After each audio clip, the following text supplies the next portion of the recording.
With that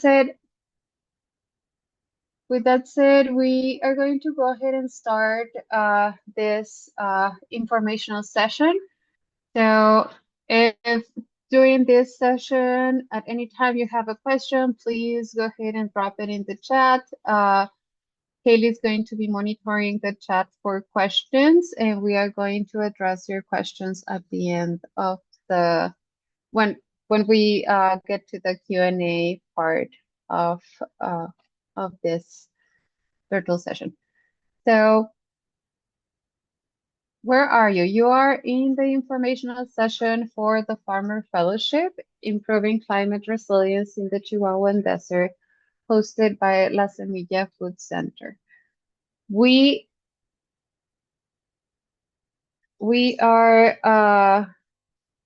are going to cover a few things, but first, Haley and I are going to introduce ourselves. Haley will be the moderator. I will be your host, and I am Julieta Saucedo. I go by she, her, and I'm the program manager at La Semilla Community Farm. And Haley. Hi, everyone. I'm Haley Chavira. I go by she, her, ella pronouns, and I am Farm Education Assistant at La Semilla Community Farm. Thank you, Haley. So, what are we going to go over today? So, we are going to talk a little bit about La Semilla's background and how this fellowship came to be. And then we're going to go over some details about the 2025-2026 cohort, which will be the for the fifth cohort of the whole farmer fellowship, the second cohort of this round of the farmer fellowship. Then we're going to talk a little bit about the mentor sites, and then we are going to go over the application process, and then we're going to have some Q&A, and we're going to give you the main contact information for if you have any other questions once we're done or after this session. So to talk a little bit about La Semilla and what we do, La Semilla has different programs through which we address like our mission, which is to foster a healthy, fair, and just food system in the Paso del Norte region of southern New Mexico and El Paso, Texas. And La Semilla was established in 2010 and received a 12-acre donation of farmland to develop La Semilla Community Farm, which is now an educational and demonstrational farm that is guided by agroecology and organic principles that serves mostly low-income and limited resource beginning or small acreage farmers in this region. The different programs that exist at La Semilla are Community Farm, Farm Fresh, Edible Education, Community Education, Storytelling, and Policy and Community Development. Each program has a different form of bringing awareness and education to the community and co-creation of knowledge with the community as well.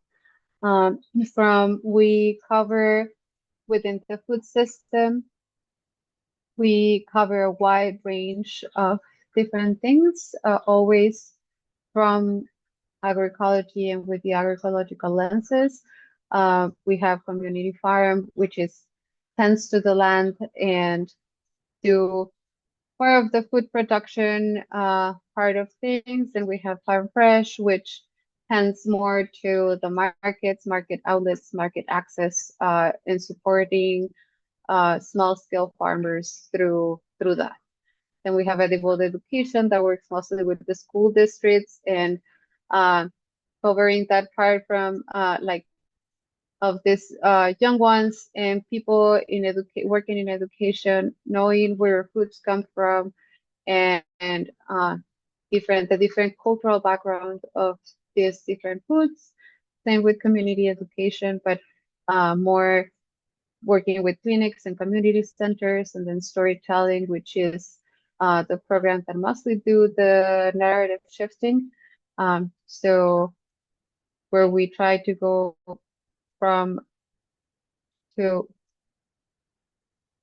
uplift the voices that matter the most.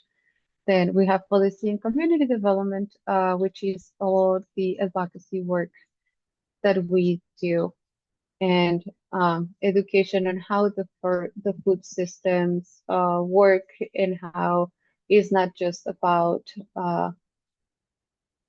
buying food. Like there are all these complexities that are involved in it. So how this fellowship came to be. So this fellowship, or this comprehensive training started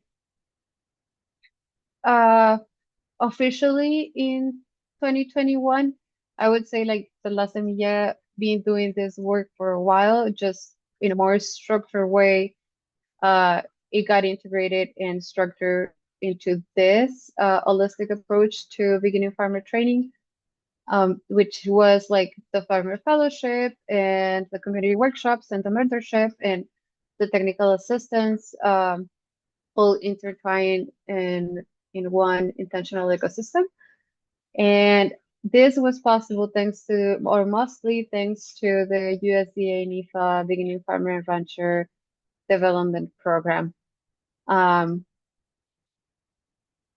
which is a USDA program that supports beginning farmer training programs across the nation.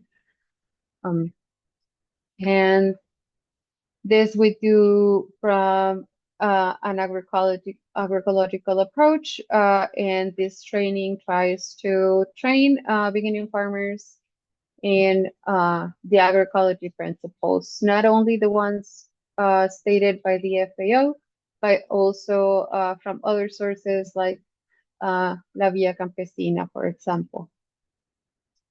In this diagram shows sort of like the ecosystem of our work, while we have this, which is our beginning farmer training program.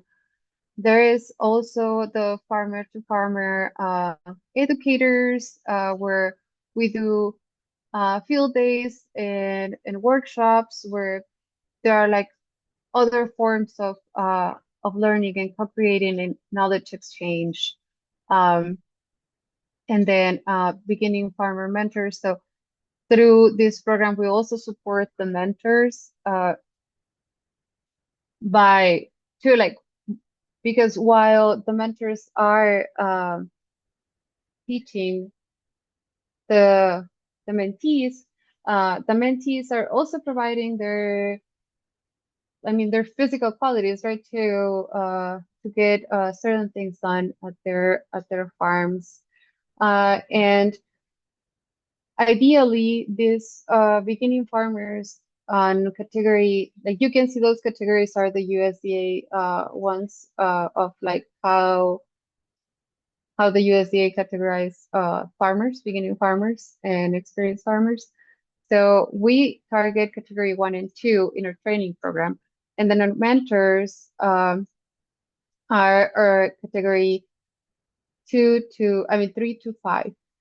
And ideally, those in category 1 and 2 that start the program will eventually be a category 5 mentor, right? Not everyone makes it there, but the idea is to have to increase our agroecology network by building capacity for this beginning farmers so they can eventually be mentors on their own.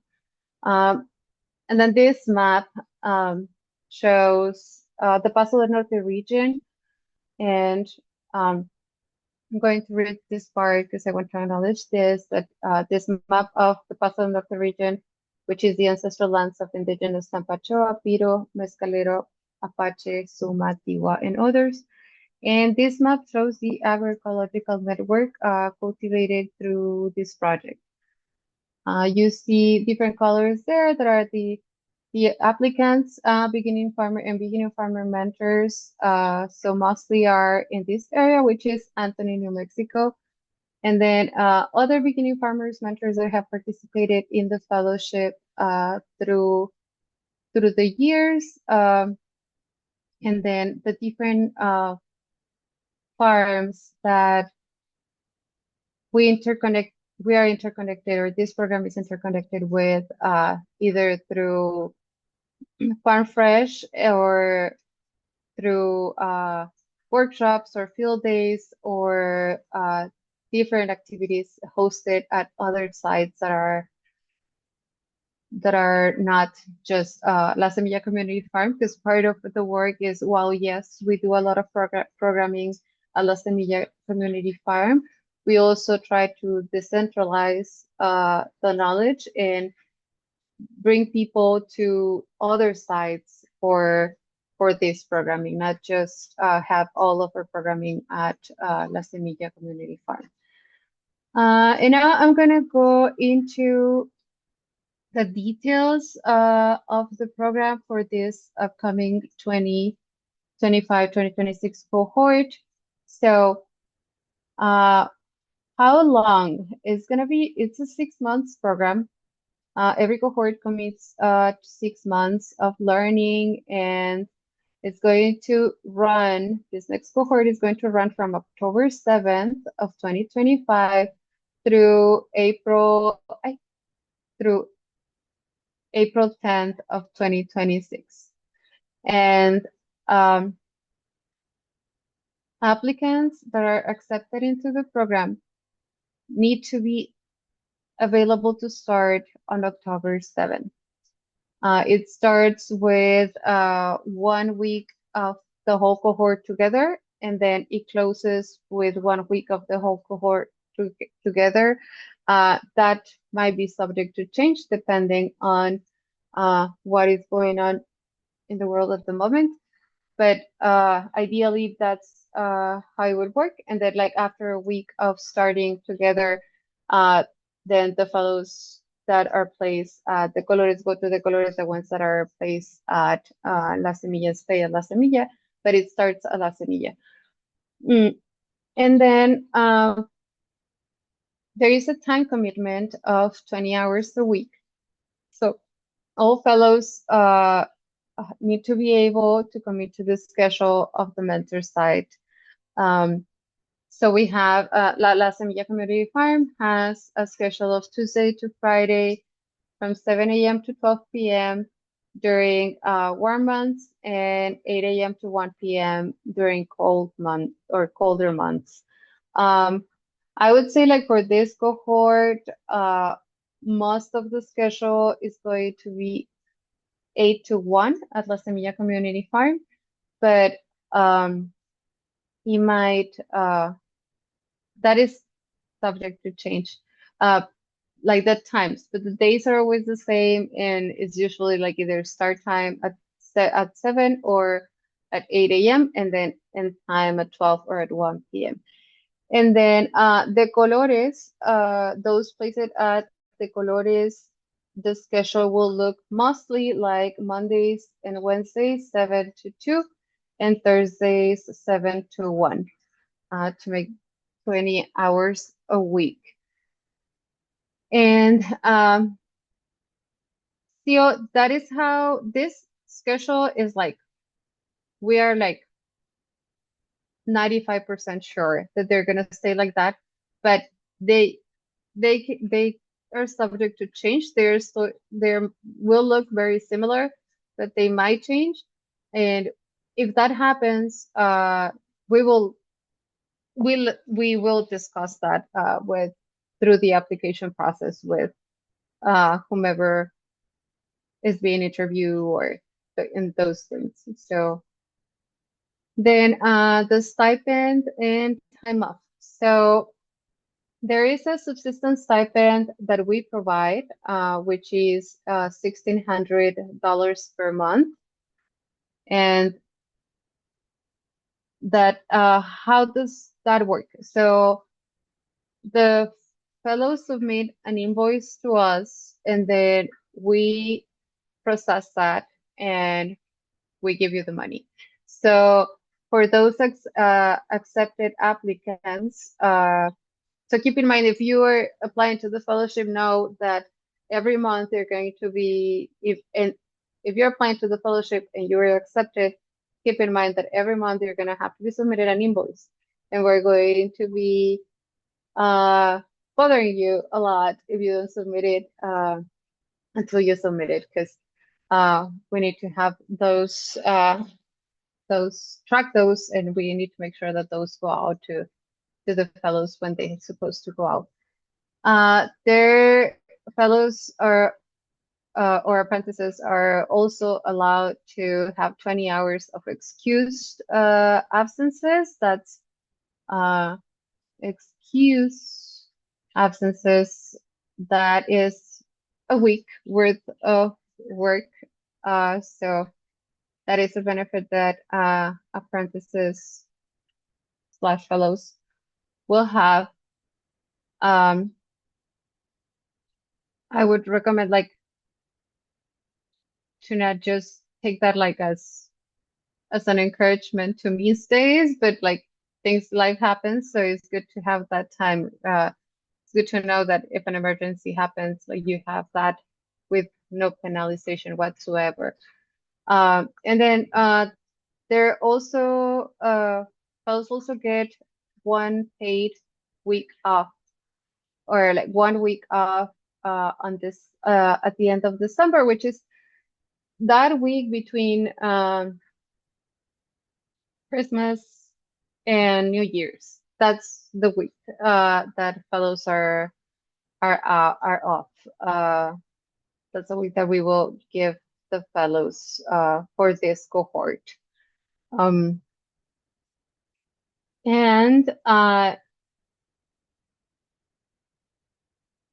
there are some deliverables and some knowledge exchange. So the deliverables for each fellow is going to be the independent learning project. So fellows do an independent learning project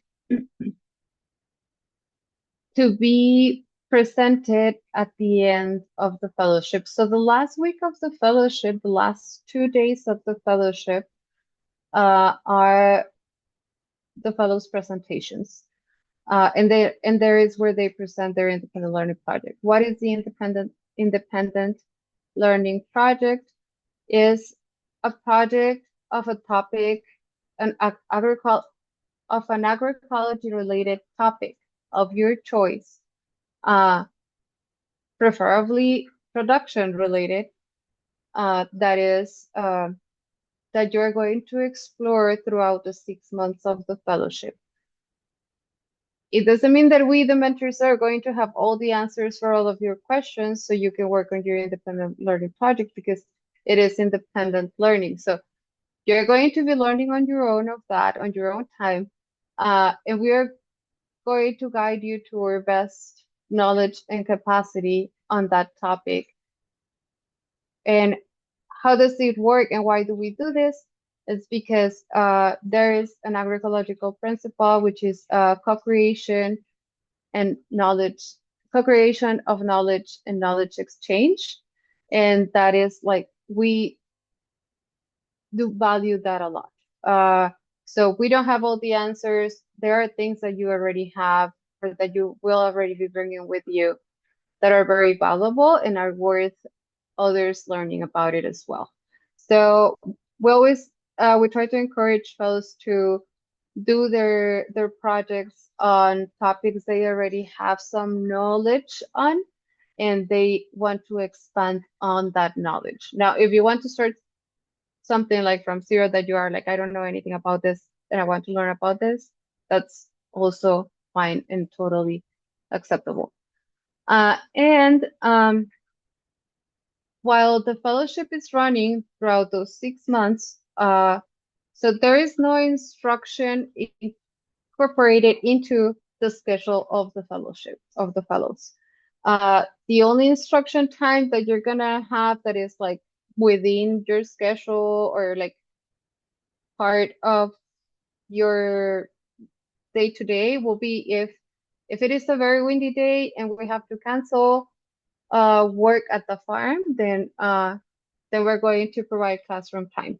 If it is like pouring rain and the farm is flooded, we are going to have classroom time. So that is like the instruction, like the classroom time that fellows will get um, during those 6 months. However, if there are any workshops or field days or programming, community farm programming happening throughout those 6 months, fellows are encouraged to attend to those things, and they have access to those. And let's say like that particular workshop or that particular field day is falling into a day that into your within the schedule you have at your mentor site, and you are very interested on that workshop or on that field day, um, you can like talk to the mentor and so you can attend this the event. And who are the mentor sites? So the mentor sites are the Colores Farms and Foods, where Yvonne Diaz, here standing, is the main will be the main mentor. De Colores uh, does a lot of education, but they are more production focused. Like they do they do more production and more market uh, than what we do. Like their focus is more production and market, but they also do a lot of education as part of their practice. And then La Semilla Community Farm is we are demonstration and educational farm. And I would say like both mentors are educational and demonstration farms, honestly.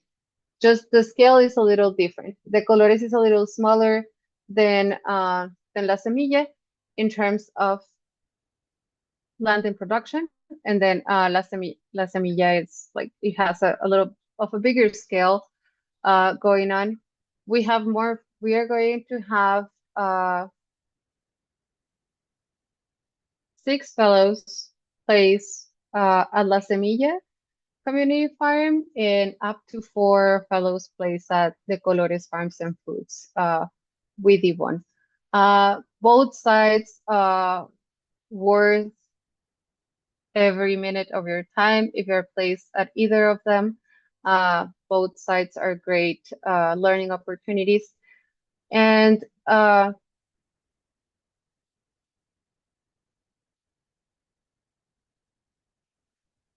also like if when you're answering your questions from the application, the more details you can give us in your answers, the more structure answers you can give us, and the more details about your goals and as farmers or as land stewards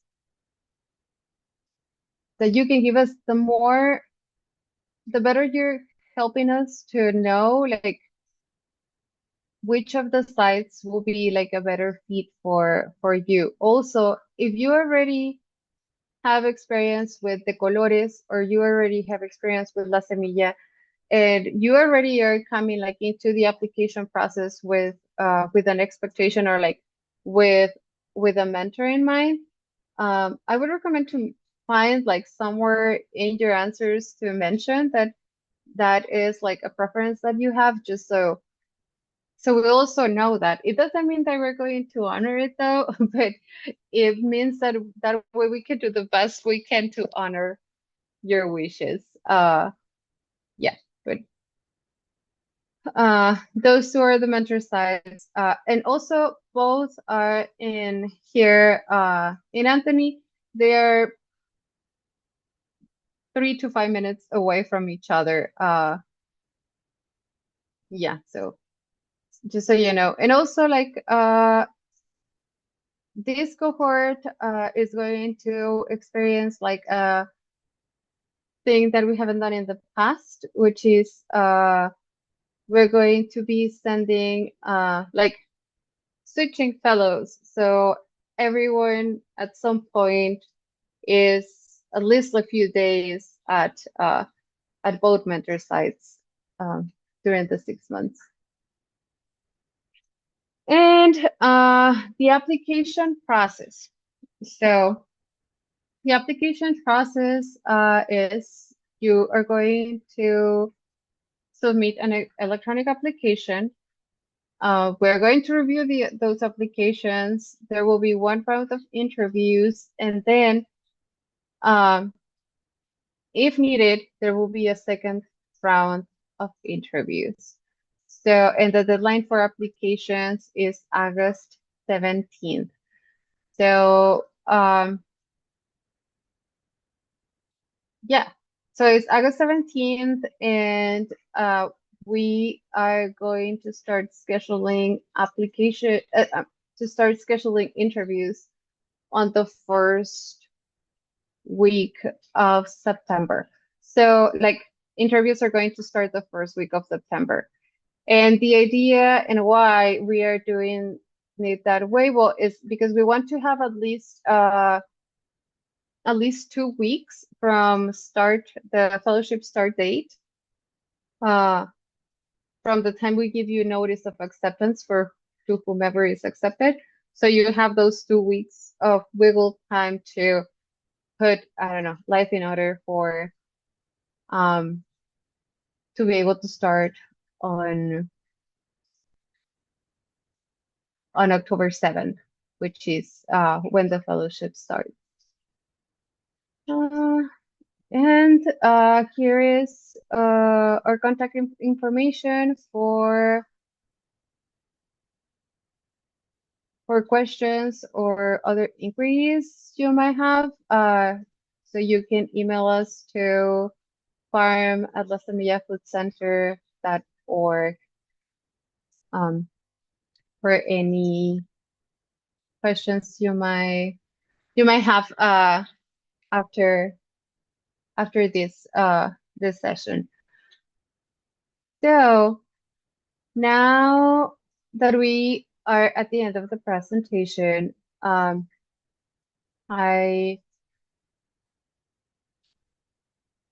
want to open the space for anyone that might have questions. Or Haley, do we have any questions in the chat? Or if you have questions, you can just unmute yourself or raise your hand or put it in the chat. Yeah.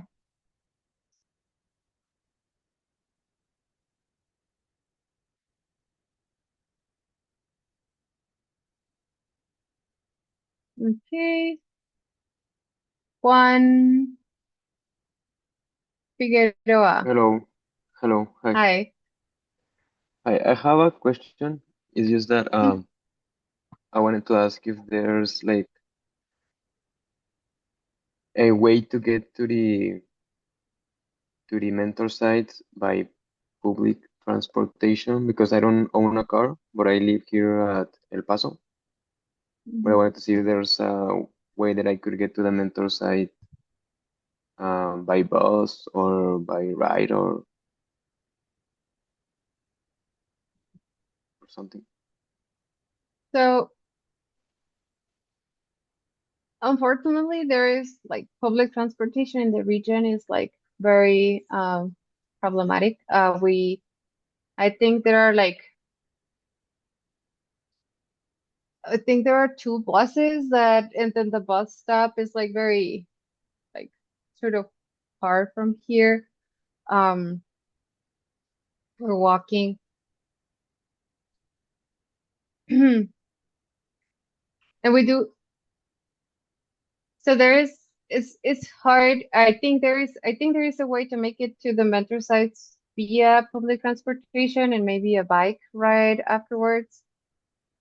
But I'm unsure of the schedule of those. Like one time I checked because there was someone that was having trouble with transportation, and it was like a, a ridiculous amount of time of commute. Like she was going to have to wake up like at to get out of leave the house like at 5, like 4 or 5, and then like she wouldn't make it to the farm like until 9.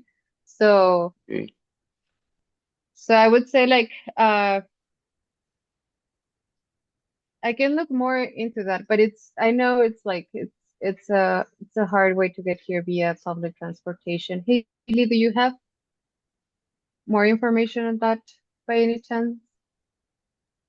Um, Not from El Paso. I know from Chaparral there's like also a bus, but I think it's really limited for times as well.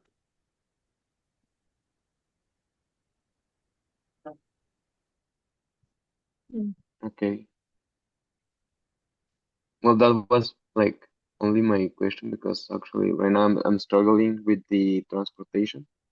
I move in public transportation or in Uber, but like the cost of going back and forth from my house to Anthony, it's actually um it's very high cost. Mhm.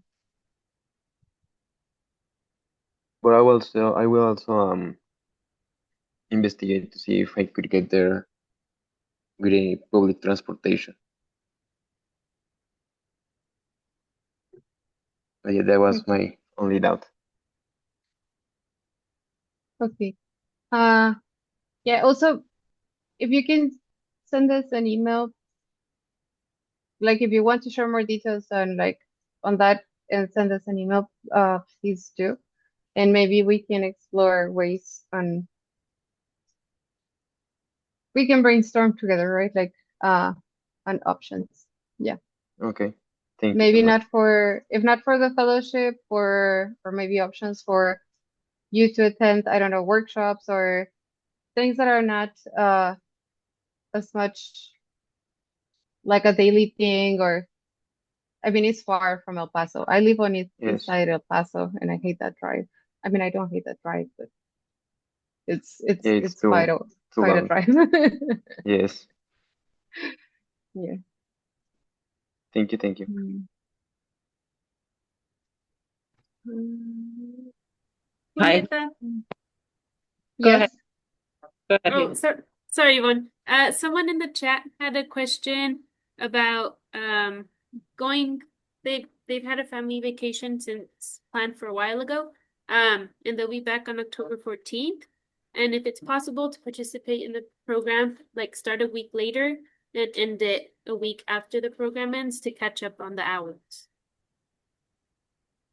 Mm, usually we don't do that, but if you want to send us an email with this, I would say if you can also like go ahead and submit your application and then send us an email with this information just so we know. And I mean, it depends. Like if we have enough applicants that can start on October 7th, then it will be very hard for us to make a like an exception for this one. But if but you never know, right? Like I would say like if go ahead and submit an application and let us know that either via email or somewhere in your application that you're not going to be able to start on October 7th. Sounds good. Thank you. Okay, you're welcome. Yvonne, you were going to say something. Sí, pues I just wanted to come in here and introduce myself. My name is Yvonne Diaz. I'm the founding farmer at De Colores Farms and Foods. So just wanted to thank you all for taking an interest in learning how to farm. Like Julieta mentioned, my farm is also a demonstration site, but we do have some focus on production because we do have some part-time employees when we aren't being supported by apprentices on the farm. We have real bills and employees that work on the farm. So we do focus on production. Starting in October, we'd probably still be harvesting some of the summer plantings that we have going on right now, like eggplant, cucumbers and melons, some okra, and then we'll be starting soon. And maybe even by the time this next cohort starts, we would already be starting harvesting radishes and turnips and things of that sort. But that's what the winter looks like. A lot of root crop planting broccoli. Luckily, there's not as much weeding in the winter. It's actually a really nice time to farm, but we do farm year round. And I really enjoy having apprentices on the farm. I enjoy everybody's experience. We've had a lot of home gardeners, and I think home gardening is even harder than farming, honestly. So I really enjoy having home gardeners on the farm and sharing their experiences. So yeah, just wanted to introduce myself and say thank you for the interest. I know there's a bus that I think might be affiliated with like NMSU, some sort of route that they have that I know they pick up like in West El Paso and drop off at like Anthony Exit 0. But yeah, I think any kind of public transportation might require a bike at some point along the route. But hopefully we can figure something out. Yeah, just wanted to say hello. Thank you, Yvonne. I didn't put you in the spot on the spot earlier because I was like, I didn't tell her to say anything. I don't want her to just be surprised. So thank you. Thank you for volunteering the introduction. Um, yeah. And just so you all know, like indirectly, Yvonne is one of my mentors as well. So um anyone else has any questions? Hi, Hi. nice to meet you all. Hi, Yvonne. I wanted to ask her for her contact information, or where can we get it from? Contact information for this? For no, for Yvonne. She said she would accept apprentices at her farm. Yeah, so right now the apprentices are coming through this program through La Semilla. I'm one of the host farm sites. So Okay. to work for, or if you're chosen for the fellowship, you become an employee of La Semilla, and be 4 apprentices that would be placed at my farm, but others will also have the opportunity to come farm with us also. So I'm happy to leave my information on the chat. It's on Instagram too. I'm not very active, but my phone number is there and I answer most of the time. Yes, De Colores Farms and Foods on Instagram. I can leave my phone number in the chat. Public information at this point. Okay, thank you.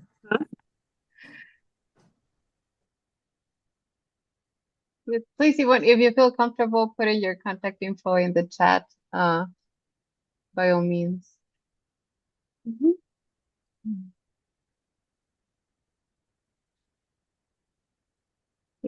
So, just to expand a little bit on what Yvonne mentioned, like so the apprentices, as an apprentice for those fellows that are accepted into the program, you are going to be signing an agreement and then slash it's an MOU what you sign, which is like sort of a contract. So you become sort of a contractor of La Semilla as a farmer fellow or like as an apprentice with us, and then um that MOU has like all the details and the mentor side where you're going to be an apprentice. So and so some of these apprentices are going to be going to De Colores with Yvonne, and then some of these apprentices are going to stay at La Semilla Community Farm.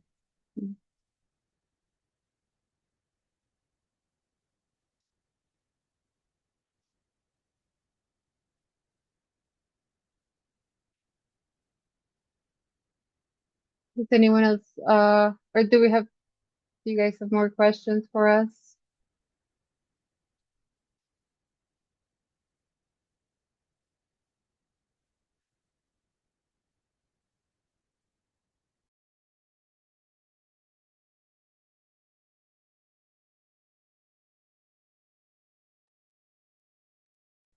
Mm.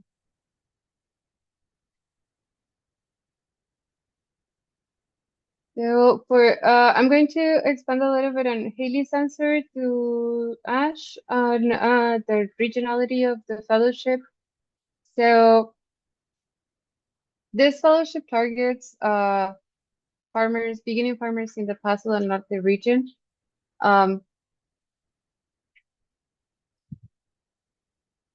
However, let's say like if you know that you're going to be staying here for 6 months at least during the time of the fellowship, um, you can apply. It's not like we're gonna be like, oh no, you're not from here.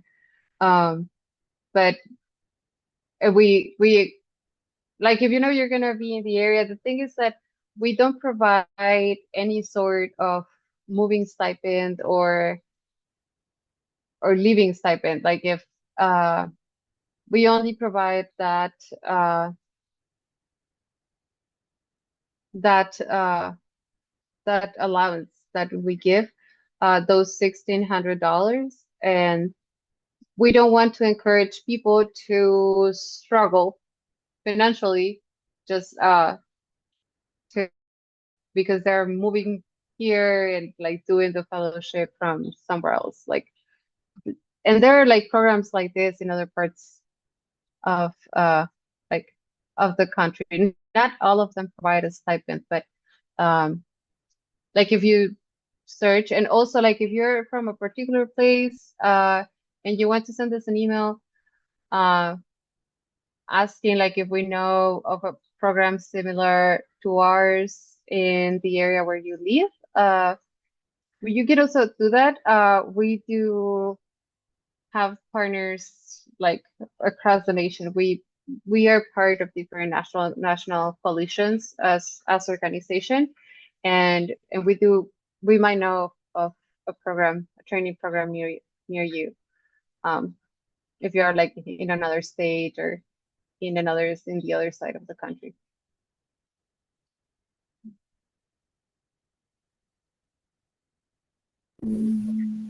Hi, I have another question.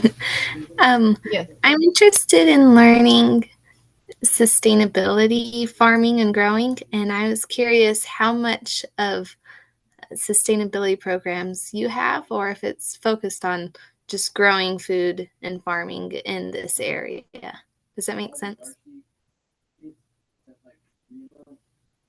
Like if it's only like farming, like production through farming. I'm sorry. What do you mean? Like so because we do have like at the community farm we have the farmer fellowship, which is the beginning farmer training program, and then we also have the youth apprenticeship that targets youth 18 to 24 years old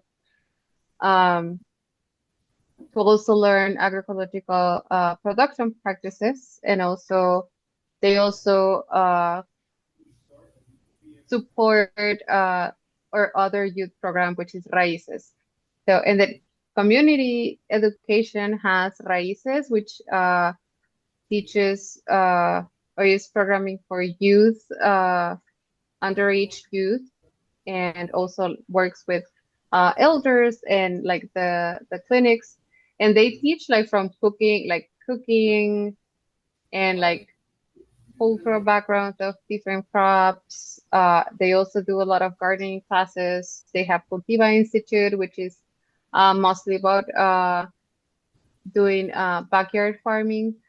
So we have that, and then we have Edible Education, which trains teachers to deliver gardening and farming curriculum at the schools.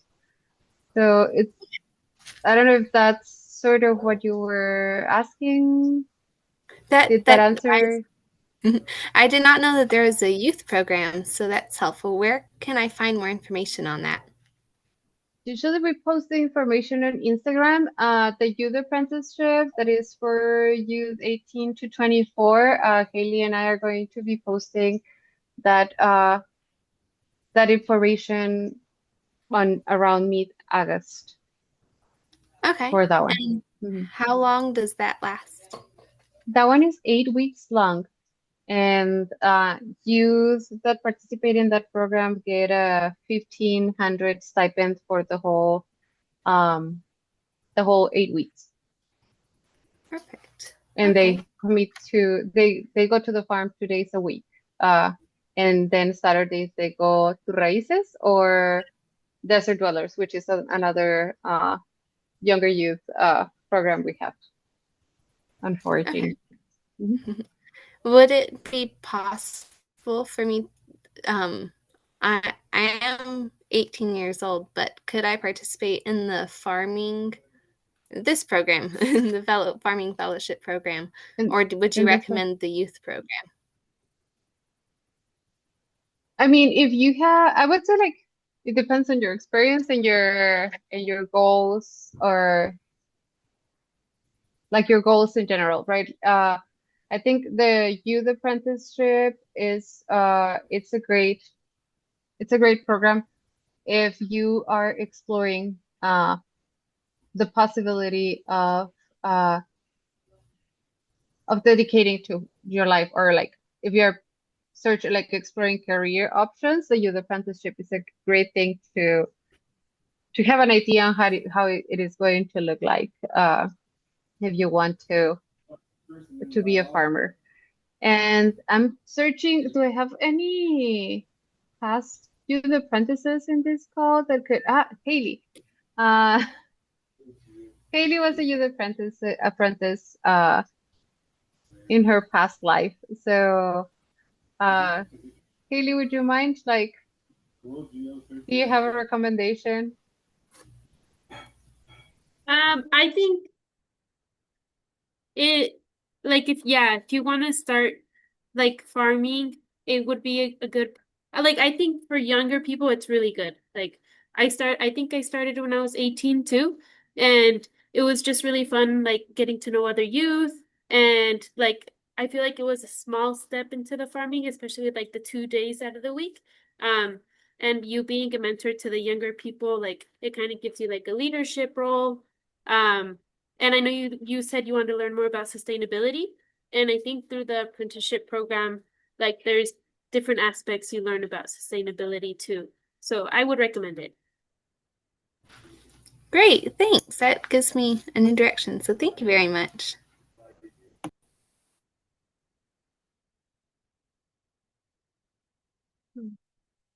Uh, Anyone else? One last question, or second to last question, either for, you can also, like, if you have a question for Yvonne, she's here, so you can also, if you have a question about the colores or about La Semilla Community Farm, about the program, about, I don't know.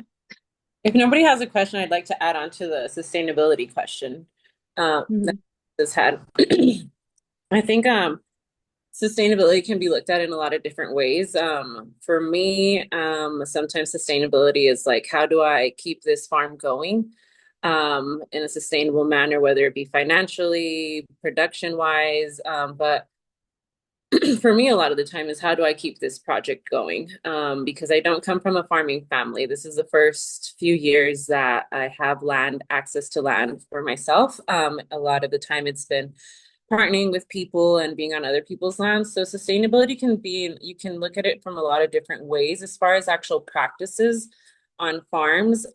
It's something that I'm constantly thinking about, like how are we're going to always be organic. Not certified, of course, and sometimes maybe we buy like a transplant or something from Walmart or something. It probably has something that's not organic, allowed in organic production, but we might use something like that. So we're not like spraying a bunch of chemicals or bringing in a lot of a lot of chemical fertilizers, I should say. But then as far as like La Semilla has a lot of practices where they are doing some seed saving. For example, they're actively composting. Those are some of the things that I haven't tapped into yet. We've done some seed saving with like easy things like flowers and herbs, but I've just needed the seed to work for sure, and I feel more confident in buying it. That's why I don't buy like a lot of vegetable seeds, or we don't save the seed, and I don't have a lot of practice in it actually.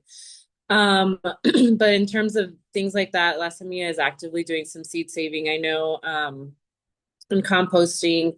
And we talk about different sustainability practices on the farm when we're making decisions, you know, and making the most effort to spray less or use less chemical inputs. How are we like also even just in terms of using our bodies, you know, and being able to carry out farming on a day-to-day basis? Like, do you know, even that kind of thought is sustainability and thinking.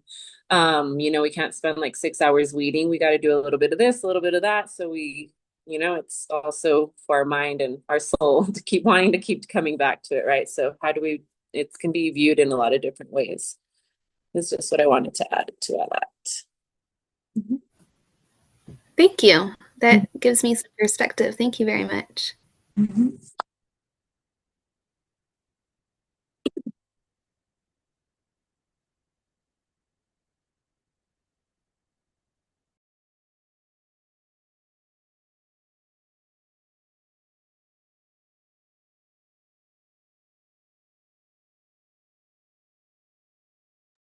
I was talking like I wasn't mute.